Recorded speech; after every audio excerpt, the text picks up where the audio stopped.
Ini dalam keadaan sehat, zahir dan batin, kita memuji baginda Nabi Muhammad sallallahu alaihi wasallam, dan salawat dan salam kita ucapkan kepada baginda Nabi Muhammad sallallahu alaihi wasallam. Sebab dengan salawat kepada baginda Nabi Muhammad sallallahu alaihi wasallam, setiap wasilah menuju kepada Allah Subhanahu wa taala akan dibuka oleh Allah Subhanahu wa taala. Kaum muslimin dan muslimat yang dimuliakan oleh Allah Subhanahu wa taala,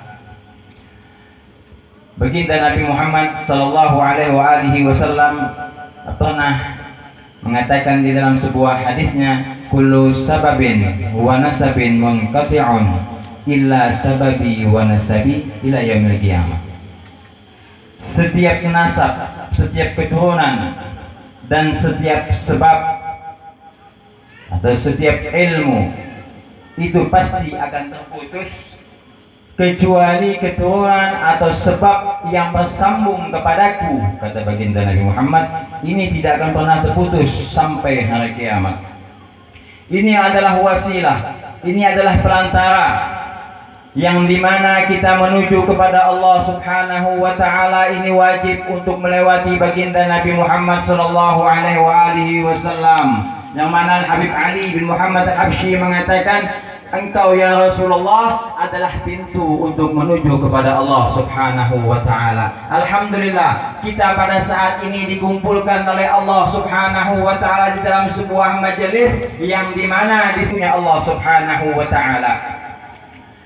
Baginda Rasul sallallahu alaihi wasallam tidak akan pernah menyia-nyiakan perkumpulan kita pada saat ini, dan dikumpulkannya kita dengan para habaib keturunan baginda Nabi Muhammad sallallahu alaihi wasallam. Setiap nasab, setiap keturunan yang bersambung kepada baginda Rasul tidak akan pernah terputus, dan setiap keilmuan yang bersambung kepada baginda Rasul sallallahu alaihi wasallam juga tidak akan pernah terputus. Maka berbahagialah hamba-hamba Allah Subhanahu wa taala yang di situ menyambungkan wasilahnya kepada dzurriyyat baginda Nabi Muhammad sallallahu alaihi wasallam. Sayyidil Habib Haidarah bin Muhsin Al-Hinduan pernah mengatakan, "Masiwa al-wasilah min isnadit tisali."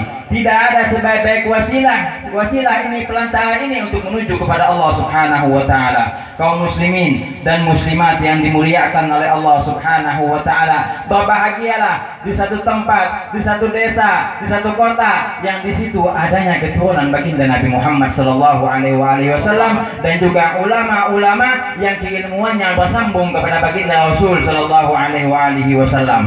Alangkah ruginya manusia yang menyia-nyiakan keturunan baginda Nabi Muhammad sallallahu alaihi wasallam, dan juga ulama-ulama yang keilmuannya bersambung kepada baginda Nabi Muhammad sallallahu alaihi wasallam. Kaum muslimin dan muslimat yang dimuliakan oleh Allah Subhanahu wa taala, mungkin ini saja yang dapat ulun sampaikan, tidak banyak, sebab masih ada lagi penyambung yang disambung oleh Ustaz Hamid dan juga Habib Mustafa. Mudah-mudahan apa yang dikatakan beliau, yang disampaikan oleh beliau kepada saya, mengamalkannya dengan istiqomah, sehingga Allah Subhanahu wa taala memantapkan keyakinan kita untuk mencintai Allah, mencintai baginda Nabi Muhammad sallallahu alaihi wasallam, dan kita semua yang ada di tempat ini khususnya dimatikan dalam keadaan husnul khatimah dan dikumpulkan dengan baginda Nabi Muhammad sallallahu alaihi wasallam. Ini saja yang dapat ulun sampaikan. Jikalau ada kesalahan dan kekhilafan, ulun mohon maaf. Akhirnya ulun tutup dengan ucapan assalamualaikum warahmatullahi wabarakatuh.